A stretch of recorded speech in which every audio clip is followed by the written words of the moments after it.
Hello everyone, welcome to connect with humanities. हम पढ़ रहे थे the socialism in Europe and the Russian revolution which is chapter 2 of the class 9 NCERT।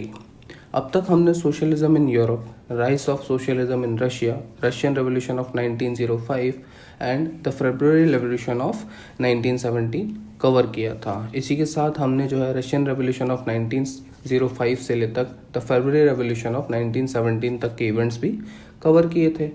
अगर आपने अभी तक इस चैप्टर के प्रीवियस लेक्चर नहीं देखे हैं तो आप पहले उन्हें देख लीजिए फॉर योर बेटर अंडरस्टैंडिंग। तो इस वीडियो में हम जो है कवर कर रहे हैं the October revolution of 1917 and the civil war in Russia.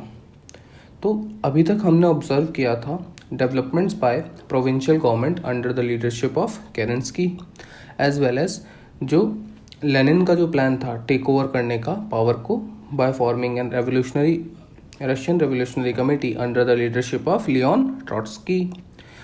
अब यहाँ तक जो है हमने कवर कर लिया था हमारे लास्ट लेक्चर में, और अब हम शुरू कर रहे हैं द अक्टूबर रेवोल्यूशन ऑफ 1917। तो बात है 24 अक्टूबर 1917 की।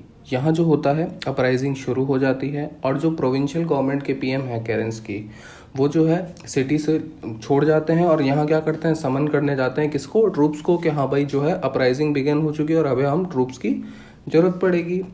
और शाम तक जो सोल्जर्स जो लॉयल थे गवर्नमेंट से, वो बोल्शेविक न्यूज़पेपर की 2 बिल्डिंग्स को सीज कर लेते हैं। इसके अलावा कुछ ट्रूप्स जो हैं वो टेलीफोन और टेलीग्राफ ऑफिसेस और विंटर पैलेस को प्रोटेक्ट करने के लिए भेज दिया जाता है, जो है उनको वहाँ पे भेज दिया जाता है कि आप winter palace as well as telephone और टेलीग्राफ ऑफिसेस को प्रोटेक्ट कीजिए। इसी के रिस्पॉन्स में जो मिलिट्री रेवोल्यूशनरी कमेटी थी under the leadership of Leon Trotsky, जो है वो गवर्नमेंट ऑफिसेस को सीज कर लेती है और मिनिस्टर्स को अरेस्ट कर लेती है। अब यहाँ क्या होता है, जो विंटर पैलेस है उसको यूरोरा नाम की शिप जो है वो घेर लेती है, और कुछ जो वेसल्स होते हैं यूरोरा के अलावा, जो वो है नेवा रिवर जो है, जो हमने पेट्रोग्राड सिटी के अंदर देखी थी, उसको जो है उसके जो आर्मी पॉइंट्स हैं उसको अपने कंट्रोल में ले लेते हैं। और यहाँ क्या होता है, आधी रात तक जो है पूरी सिटी कमेटी के कंट्रोल में होती है, और जो मिनिस्टर्स होते हैं जिनको वो सरेंडर कर देते हैं। अब यहाँ क्या होता है, all Russian Congress of Soviet बनती है, जो उसकी मीटिंग के अंदर जो पेट्रोग्राड में चल रही होती है, वहाँ जो है ना बोल्शेविक ने जो कूप किया होता है, मिलिट्री टेक ओवर किया होता है, उसको मेजॉरिटी अप्रूवल मिल जाता है। तो यहाँ जो है उनका सारा जो है एक्शन वो है लेजिटिमेट हो जाता है। अब ये क्या होता है, ये सब होता है पेट्रोग्राड के अंदर, बट पेट्रोग्राड के अलावा दूसरी सिटीज़ में भी अपराइजिंग होती है, जैसे कि मॉस्को में, जहाँ जो अपराइजिंग है वो काफ़ी इम्पैक्टफुल होती है। और दिसंबर तक जो है ना बोल्शेविक्स जो है मॉस्को पेट्रोग्राड एरियाज़ को अपने कंट्रोल में ले लेते हैं, और यहाँ जो है हमारा अक्टूबर रेवोल्यूशन कंप्लीट हो जाता है। अब अक्टूबर रेवोल्यूशन कंप्लीट होने के बाद जो है बहुत सारे चेंजेस जो है वो बोल्शेविक गवर्नमेंट के थ्रू इंट्रोड्यूस किए जाते हैं, और उसको हम कवर करते हैं what change after the October revolution है। अब यहाँ आप देखोगे जो बोल्शेविक है वो टोटली अपोज थे किसके, प्राइवेट प्रॉपर्टी के। बहुत सारी इंडस्ट्रीज़ और बैंक जो है वो नवंबर 1917 तक नेशनलाइज कर ली जाती हैं। गवर्नमेंट जो है वो इंडस्ट्रीज़ और मैनेजमेंट के जो है ओनरशिप और मैनेजमेंट को अपने कंट्रोल में ले लेती है। इसके बाद जो है जो लैंड होती है उसको सोशल प्रॉपर्टी डिक्लेयर कर दिया जाता है, और पीजेंट्स को अलाउ कर दिया जाता है लैंड को सीज करने के लिए, जो नोबिलिटी की लैंड थी उसको। अब जहाँ जो है ना अर्बन एरिया सिटीज़ के अंदर क्या होता है, जो बोल्शेविक है वो इन्फोर्स कर देते हैं partition of large houses according to the family requirement. Is like कि अगर एक फैमिली है जिसमें 2 ही मेंबर हैं बट उनके पास जो है 6 रूम्स हैं, तो यहाँ जो है उनको 2 रूम उनके नीड के हिसाब से दे दिए जाएंगे, और जो है वो बाकी के 4 रूम वो किसी और को अलॉट कर दिए जाएंगे। इसके अलावा ये क्या करते हैं, ये बैन कर देते हैं ओल्ड टाइटल्स ऑफ एरिस्टोक्रेसी को। और यहाँ जो क्या होता है, यहाँ जो है ना न्यू यूनिफॉर्म्स बनाई जाती है आर्मी के लिए और ऑफिशियल्स के लिए। जो उसके बाद जो है वो कैसे बनाई जाती है, जो एक क्लोथिंग कंपटीशन होता है 1918 के अंदर, यहाँ पे जो है वो सोवियत हैट जो है वो डिज़ाइन होती है जिसका नाम होता है बेडियोवनोव का, और ये आप पिक्चर में भी देख सकते हैं, ये जो है वो चूज़ की जाती है, और ये जो है मेन यूनिफॉर्म रहती है आर्मी ऑफिशियल्स की। इसके बाद होता है कि बोल्शेविक पार्टी का जो नाम है वो चेंज करके रशियन कम्युनिस्ट पार्टी कर दिया जाता है। और यहाँ क्या होता है, नवंबर 1917 के अंदर जो है ना बोल्शेविक इलेक्शन कंडक्ट कराते हैं, किस चीज़ के लिए, कॉन्स्टिट्यूएंट असेंबली के लिए, बट वहाँ जो है उनको मेजॉरिटी सपोर्ट नहीं मिलता है। अब नवंबर 1917 के बाद जो है जनवरी 1918 के अंदर जो असेंबली है वो रिजेक्ट कर देती है बॉल्शेविक मेजर्स को। और यहाँ क्या करते हैं, जब उनके बॉल्शेविक मेजर्स जो हैं जो उन्होंने इंट्रोड्यूस किए होते हैं with in the after the October revolution, उसको रिजेक्ट कर दिया जाता है। बट जो लेनिन जो है वो असेंबली को ही डिसमिस कर देते हैं, क्योंकि उनके अकॉर्डिंग जो है ऑल रशियन सोवियत कांग्रेस वो ज़्यादा डेमोक्रेटिक पार्टी थी, जबकि किसके मुकाबले एक असेंबली जो अनसर्टेन कंडीशन के अंदर इलेक्ट की गई है। तो यहाँ वो इस आइडियोलॉजी के थ्रू जो वो है असेंबली को डिसमिस कर देते हैं। अब बात आती है मार्च 1918 की। अब यहाँ क्या होता है, जो उनके पॉलिटिकल जो बॉल्शेविक्स के पॉलिटिकल अलाइज थे, है ना, उनके अपोजिशन के बावजूद भी जो है बॉल्शेविक एक पीस ट्रीटी साइन कर देते हैं विद जर्मनी। उसके ट्रीटी का क्या नाम होता है, ट्रीटी का नाम होता है ब्रेस्ट लिटोवेस्क। अब ये ट्रीटी क्या थी, एक रेटिफिकेशन ट्रीटी थी, जहाँ जो है वो रशिया जो है विड्रॉल कर लेता है फ्रॉम द वर्ल्ड वॉर 1। और अब इसके बाद क्या होता है, अब ये विद इन द ईयर्स है ना, ऐसा डेवलपमेंट बनता जाता है कि बॉल्शेविक का इन्फ्लुएंस इतना बढ़ जाता है कि बॉल्शेविक्स जो है ना वो अकेली पार्टी बचती है इलेक्शंस के अंदर। किस चीज़ के इलेक्शंस के अंदर, all Russian Congress of Soviet. अब वहाँ वो सिंगल पार्टी बनती है, तो रशिया जो है वो अब क्या बनता जा रहा है, वन पार्टी स्टेट। और जो है जो all Russian Congress of Soviet जो है वो क्या बन जाती है, पार्लियामेंट ऑफ द कंट्री। अब यहाँ हम ऑब्जर्व करते हैं the October revolution and the Russian country side. यहाँ जो है हम देखते हैं कि यहाँ जो है जो न्यूज़ थी वो रेवोल्यूशनरी अपराइजिंग की ऑफ अक्टूबर 25, 1917, ये जो है विलेज पहुँच जाती है, गाँव में पहुँच जाती है फॉलोइंग डेज में। अब यहाँ जो क्या होता है, यहाँ हो रहा होता है कि जो है उसका ग्रीटिंग जो है वो जो उसका स्वागत जो है वो बहुत इंथुजियाज्म से किया जाता है, क्योंकि अब जो है पीजेंट्स को पता पड़ जाता है कि हमको जो है वो फ्री लैंड मिलेगी और यहाँ जो है वॉर ख़त्म हो जाएगी। अब यहाँ क्या होता है, जो लैंड ऑनर्स का जो मैनर हाउस होता है वो मैंने एक्सप्लेन किया था फ्रेंच रिवोल्यूशन के टाइम पे भी। जो मैनर होता है वो एक मैनोरिज्म जो है वो एक फार्म होता है, बड़ी एक बिल्डिंग होती है, वहाँ पे जो है वो सारी जो है एक लैंड ओनर की सारी एक्टिविटीज़ वहाँ कंडक्ट की जाती है। तो अब क्या होता है, उस हाउस को पीजेंट्स लूट लेते हैं, जो उसका स्टॉक रखा हुआ होता है उसको रिक्वेस्टेंट कर दिया जाता है, और उसके बाद जो बड़े बड़े जो वहाँ पेड़ थे ऑर्किड के उनको काट के पीजेंट्स को लकड़ियों की तरह बांट दिया जाता है। अब यहाँ जो है बहुत सारी जो बिल्डिंग्स होती हैं उनको तोड़ दिया जाता है, और उसके जो रूइंस थे जो लैंड के, और उसके अलावा जो लैंड्स जो थी उसको डिस्ट्रीब्यूट कर दिया जाता है। तो यहाँ जो है वो रेवोल्यूशन जो है विलेज साइड में इस तरह से सेलिब्रेट होता है। इसके अलावा जो सेकंड व्यू है उसका ये है कि एक जो है मिलिट्री कूप हो जाता है ना। बट यहाँ क्या होता है, जो एक होता है मिखाइलोविच, इसका मतलब होता है स्टेट ओनर, है ना, वो बहुत काम था, है ना। और उसके बाद जो वो क्या करता था, वो बहुत ही अच्छे से और पोलाइटली बिहेव किया करता था अपने वर्कर्स के साथ। वो उनके साथ जो है वो सर्वेंट्स को कभी बॉदर नहीं करता था, वो सब करता था। बट उसके बावजूद भी जो है वो रेवोल्यूशन की आड़ में जो है कुछ अच्छे लोगों का भी काफ़ी नुकसान हो गया। तो यहाँ जो है वो दो व्यूज़ दिखते हैं कि जो बुरे मैनर्स थे उनके साथ तो हुआ ही, बुरे लैंड ओनर्स के साथ भी, बट जो अच्छे हैं उनके साथ भी काफ़ी हुआ। तो यहाँ जो है वो दो व्यूज़ हमें नज़र आते हैं। अब इसके बाद हम देखते हैं कि रशिया जो है वो क्या बन जाता है, वन पार्टी स्टेट्स। और इसके अलावा जो फैक्ट्रीज कमिटीज़ थी, ट्रेड यूनियंस थी, वो किसके अंडर आ जाती है, पार्टी के कंट्रोल में। और यहाँ जो है ना वो जो उन लोगों को जो क्रिटिसाइज़ करते थे बॉल्शेविक्स को, उनको पनिश करने के लिए जो है एक सीक्रेट पुलिस का जो है वो फॉर्म होती है, उसका नाम रहता है चेका। देन उसके नाम जो है काफ़ी चेंज होते जाते हैं, जैसे OGPU, NKVD, और जो है ये आगे जाके क्या फॉर्म करती है, KGB, the Russian spying agency. इसके अलावा क्या होता है, जो है बॉल्शेविक्स जो है वो अपने क्रिटिसिज्म जो थोड़ा बर्दाश्त नहीं कर सकते थे, क्योंकि कम्युनिस्ट स्टेट था, वन पार्टी स्टेट था, तो यहाँ जो है वो एक तरह से डिक्टेटर रूल था। तो यहाँ क्या होता है, ये जो है न्यूज़पेपर है, मैगजीन्स है, इनके थ्रू जो है वो कैपिटलिस्ट या कोई भी लिबरल आइडियोलॉजी वो है प्रोपेगेट ना हो, तो इसलिए उन्होंने सेंसरशिप लगा दी in the fields of arts and literature. Within that time जब ये सारे चेंजेस इंट्रोड्यूस हो रहे होते हैं, जो बॉल्शेविक्स हैं वो एक इम्पॉर्टेंट चेंज इंट्रोड्यूस करते हैं, जो है वो लैंड डिस्ट्रीब्यूशन का जब ऑर्डर करते हैं तो उससे क्या होता है, आर्मी में डिवीज़न हो जाता है, और यहीं से शुरुआत होती है the civil war in Russia की। अब यहाँ जो है ना अलग अलग फैक्शंस बनने लगे, जो नॉन बॉल्शेविक, सोशलिस्ट, लिबरल और डेमोक्रेसी सपोर्टर थे, है ना। उन्होंने एक तो पहले ना जो बॉल्शेविक अपराइजिंग है उसको काफ़ी क्रिटिसाइज़ किया, है ना। और अब क्या होता है, जो उनके जो लीडर्स होते हैं, जो नॉन बॉल्शेविक जो लोग थे, उनके जो लीडर्स होते हैं वो जो कहाँ चले जाते हैं, साउथ ऑफ रशिया, और वहाँ जाके वो क्या करते हैं, आर्मी बनाने लग जाते हैं, क्योंकि उनको काउंटर किसको करना था, बॉल्शेविक्स को। अब आप यहाँ देख सकते हैं कि 1918 टू 1990 के बीच रशिया में जो है ना मेनली 3 फ्रैक्शन बनते हैं। The red ones which were called Bolsheviks, another one is the green one, जो कौन थे, सोशलिस्ट रेवोल्यूशनरीज, और थर्ड जो थे वो थे प्रो जारिस्ट, जो जार की रिजीम है उसको वो लोग काफ़ी सपोर्ट करते थे, बेसिकली दे आर कंजर्वेटिव्स। अब यहाँ आप मैप में भी देख सकते हैं जो है वाइट आर्मी जो है, ग्रीन आर्मी जो है, ये जो दोनों है ना, ये काफ़ी सारा, ये देख सकते हैं आप ब्लू के अंदर यहाँ जो है इनको रिप्रेजेंट किया हुआ है, जहाँ जो सेंटर पावर्स है वो ब्लू के अंदर ही कुछ कुछ कल्मिनेटेड एरियाज के अंदर है। अब आप देखोगे कि जो ग्रीन और वाइट फ्रैक्शन है वो लगभग पूरे रशियन एम्पायर पे कंट्रोल रखते थे, और इसके बाद जो है फ्रांस, अमेरिका, ब्रिटेन, जापान की फोर्सेस जो है ना इन्हें बैकिंग देती थी, इन्हें सपोर्ट करती थी, क्योंकि इन्हें क्या था, इन्हें मेन डर था कि जो रशिया में है सोशलिज्म का ग्रोथ है ना काफ़ी तेज़ी से हो रहा था, और अब इन्हें ये डर था कि अगर यहाँ ग्रो कर रहा है तो यूरोपियन कंट्रीज़ को डर था कि ये हमारे यहाँ भी ग्रो कर जाएगा। ऑब्वियसली जो आप देखोगे ये सारी कंट्रीज़ जो है बॉर्डर शेयर करती हैं, और यूरोप के अंदर कोई भी आइडियोलॉजी काफ़ी रैपिडली ग्रो होती है due to their high intellectualism.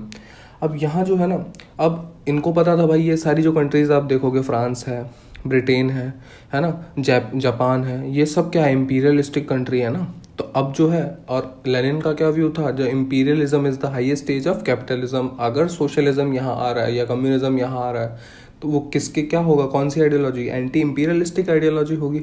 तो यहाँ जो है इनको बैकिंग देनी पड़ती थी वाइट और ग्रीन्स को, कि ताकि जो है सोशलिज्म का दबदबा वहीं रशिया तक ही रहे या वहीं ख़त्म हो जाए। अब आप देखोगे कि जब रशिया के अंदर जो है ना वो फाइट चल रही थी, सिविल वॉर चल रही थी बॉल्शेविक्स मतलब रेड्स और वाइट और ग्रीन्स के बीच में। अब इस टाइम पे क्या होता है, जब सिविल वॉर चल रही होती है ना, एक तो बहुत सारा क्राइम बढ़ जाता है, आप इकोनॉमिक रिफॉर्म्स नहीं ला पाते हो, एग्रीकल्चरल रिफॉर्म्स नहीं ला पाते हो, तो उसका रिजल्ट क्या होता है, जो लूटपाट है, डकैती है ना, फेमाइन है, ऐसी जो है ना प्रॉब्लम्स काफ़ी कॉमन हो जाती हैं।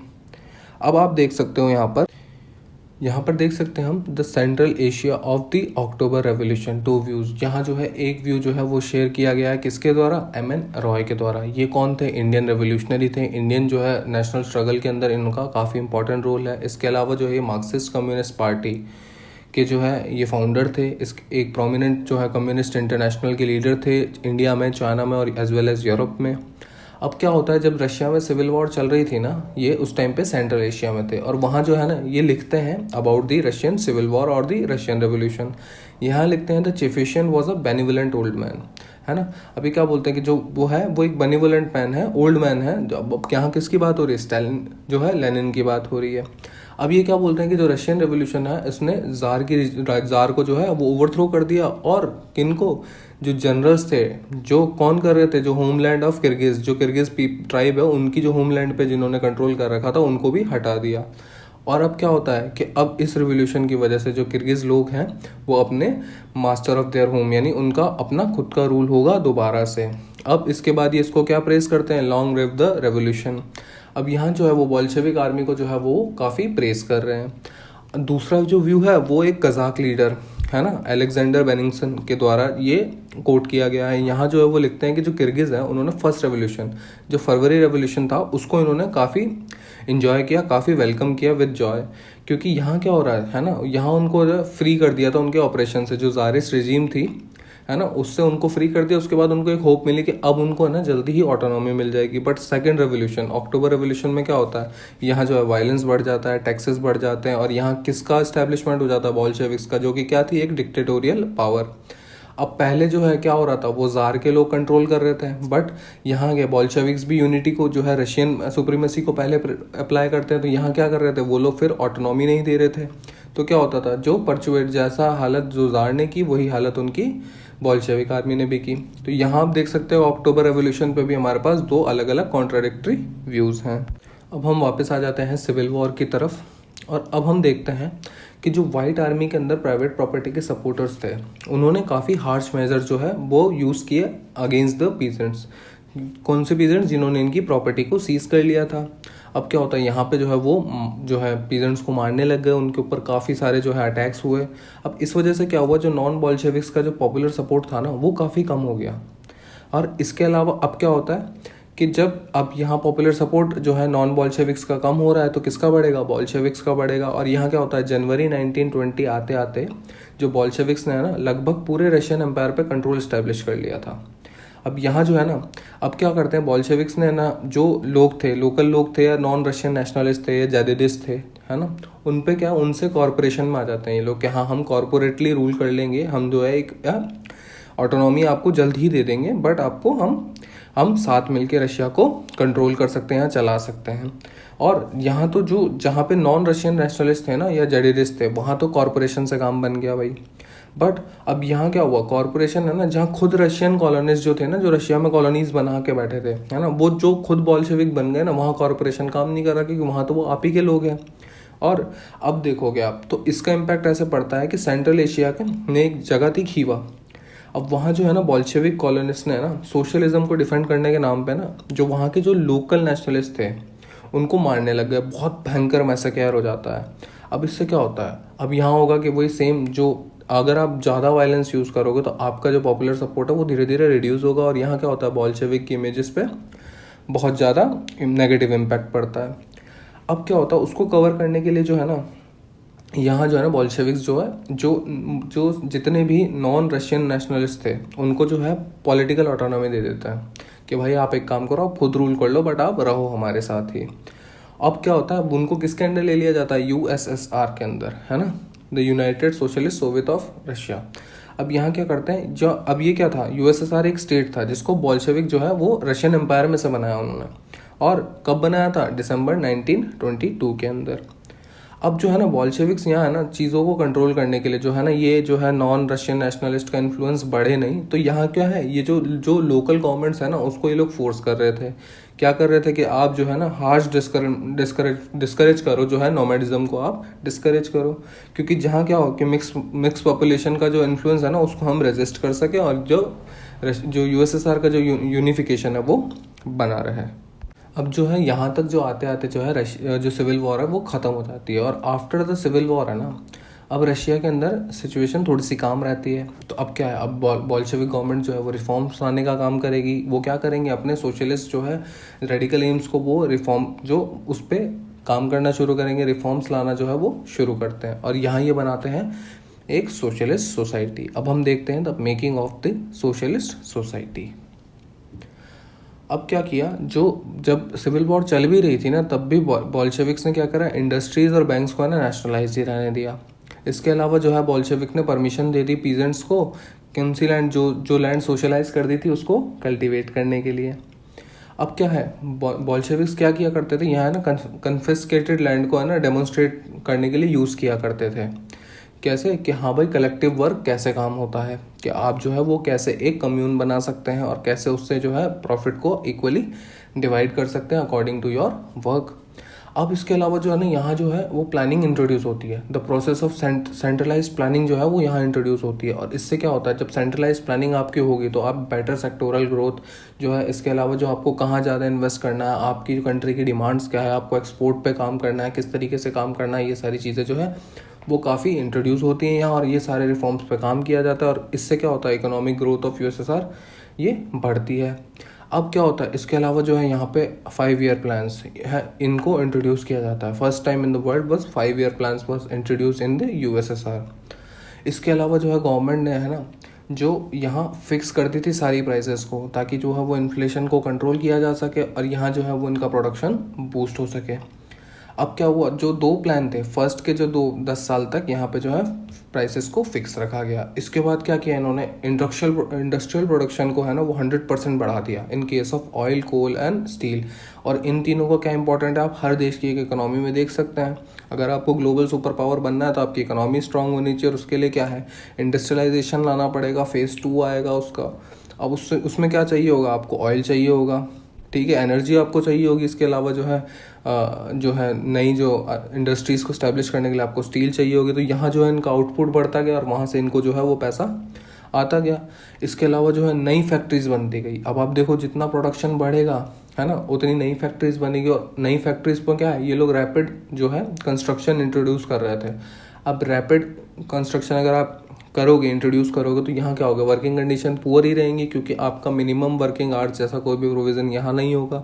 इसके अलावा जो है आप अगर वर्किंग आवर्स बढ़ा रहे हो, बट जब प्राइस फिक्स है तो आपकी वेजेस भी फिक्स रहेगी। इससे क्या होगा, अब यहाँ जो है वो देखिए लेबर की कंडीशन अभी तक भी इम्प्रूव नहीं हुई है, ठीक है।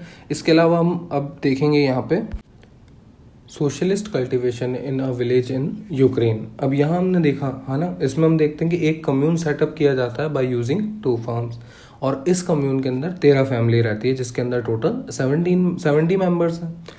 अब ये लोग क्या करते हैं, एक कम्युनिटी डाइनिंग हॉल है, यहाँ सब ये लोग बैठ के खाना खाते हैं to develop the feeling of unity. आप इमेज में भी देख सकते हैं, यहाँ जो है एक डाइनिंग हॉल की इमेज यहाँ पे मैंने शो की है। अब यहाँ जो है इस प्रोडक्शन से, जो कम्यून के प्रोडक्शन की जो इनकम है, उसको डिवाइड किया जाता है in accordance with principles of cooperative communism. इसका क्या मतलब है, जो इनकम है वो शेयर की जाएगी according to work done by each individual. कि हाँ, अगर एक फार्म है उस पर अगर कोई टिलिंग का काम कर रहा है तो उसके वर्क के अकॉर्डिंग उसको जो पे की जाएगी। कोई जो है वो सीड्स इम्प्लांट कर रहा है, कोई जो है वो मैन्योर प्रिपेयर कर रहा है, कोई जो है इसके अलावा जो है वो पोस्ट हार्वेस्टिंग का काम कर रहा है। तो इसके अकॉर्डिंग जो है वो उनके वर्क के अकॉर्डिंग जो है उनकी जो है प्रॉफिट जो है वो या इनकम जो है वो डिवाइड कर दी जाएगी। अब सेकंड के अंदर हम देखते हैं कि यहाँ जो है dreams and reality of a Soviet childhood इन 1933। अब ये जो है ना, ये एक 13 ईयर ओल्ड वर्कर ने एक लेटर लिखा था कैलेनिन को। कैलेनिन कौन थे, सोवियत प्रेसिडेंट। अब यहाँ जो है ना ये लिखते हैं कि इस जो पर्सन है ये एक स्कूल जाना चाहता है और इसकी फैमिली जो है ना वो थोड़ी बड़ी है, इसमें 4 मेंबर्स हैं। जहाँ जो है उसके फादर की डेथ हो चुकी है, वो कहाँ मरा था, वर्कर्स रेवोल्यूशन के अंदर। और जो इसकी मदर है वो काफ़ी बीमार है ना। अब यहाँ जो है इनके पास पैसे भी नहीं है, ना ही इनके पास कोई ब्रेड है। बट अब ये क्या है, अब इस बंदे को अगर अपनी फैमिली को स्टारवेशन से बचाना है ना, स्टार्विंग से बचाना है, तो यहाँ जो है इसको फैक्ट्री जाना पड़ेगा। बट ये बंदा कह रहा है कि आप मेरे मार्क्स देखिए, मैं 5th ग्रेड के अंदर हूँ, आप मेरे जो है रिपोर्ट कार्ड देख सकते हैं, मैं काम नहीं करना चाहता, मैं पढ़ना चाहता हूँ, बट मुझे जाना पड़ रहा है। तो यहाँ जो है वो आप देख सकते हो कि यहाँ जो है कम्यून के बारे में बताया, नीचे वाला जो है वो जो सपने लेनिन ने दिखाया उनको, और उसके अलावा जो रियलिटी थी उस टाइम के जो रिजीम की, डिक्टेटोरियल रिजीम की, वो यहाँ पे एक शो होती है। और ये लेटर किसको लिखा जाता है, कैलेनिन को, जो कि कौन थे, सोवियत प्रेसिडेंट। अब हम देखते हैं कि जो रिफॉर्म्स पे वापस आ जाते हैं हम। अब हम देखते हैं कि यहाँ जो है ना एक एक्सटेंडेड स्कूलिंग सिस्टम बनाया गया था, जिसके अंदर अरेंजमेंट्स की गई थी किनके लिए, फैक्ट्री वर्कर्स और पीजेंट्स के जो है बच्चों के लिए, या बच्चे जो पीजेंट्स पढ़ना चाह रहे हैं यंग जो है उनको यूनिवर्सिटी के अंदर एडमिशन मिल सके। अब आप यहाँ देख सकते हैं पहले जो है ये सारी फैसिलिटीज़ एरिस्टोक्रेसी को अवेलेबल थी, बट यहाँ जो है वो एक्चुअल में जो है वो पीजेंट्स को अवेलेबल की जा रही हैं। इसके अलावा जो है जो विमेन जो है फैक्ट्री वर्कर्स हैं उनके लिए जो है वो क्रैचेस जो इस्टेब्लिश किए गए। यहाँ आप देख सकते हैं इनका इम्पैक्ट जो है आप हमारे अभी के फैक्ट्रीज एक्ट में भी देख सकते हो। यहाँ पे cheap public health care provide की गई इनको। इसके अलावा यहाँ पे जो है मॉडल लिविंग क्वार्टर्स बने गए वर्कर्स के लिए, इनकी जो है लिविंग कंडीशंस को इम्प्रूव करने के लिए।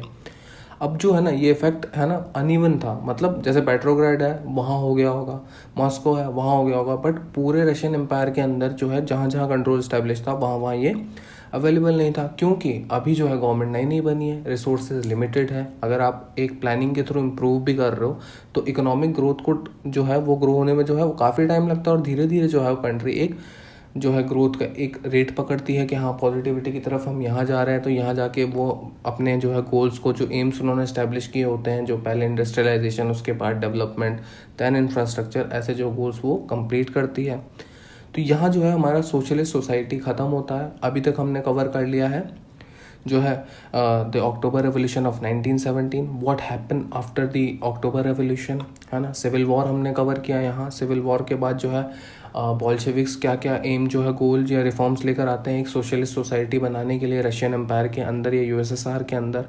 और अब इस वीडियो को हम जो है वो यहीं ख़त्म करते हैं, और अगले पार्ट में हम कवर करेंगे स्टैलिनिज्म एंड द कलेक्टिवाइजेशन, है ना। कलेक्टिवाइजेशन बाय जो है स्टालिन ने जो किया था, स्टालिनिज्म के अंडर जो कवर हुआ था उसको हम कवर करेंगे। इसके अलावा हम कवर करेंगे the global influence of USSR.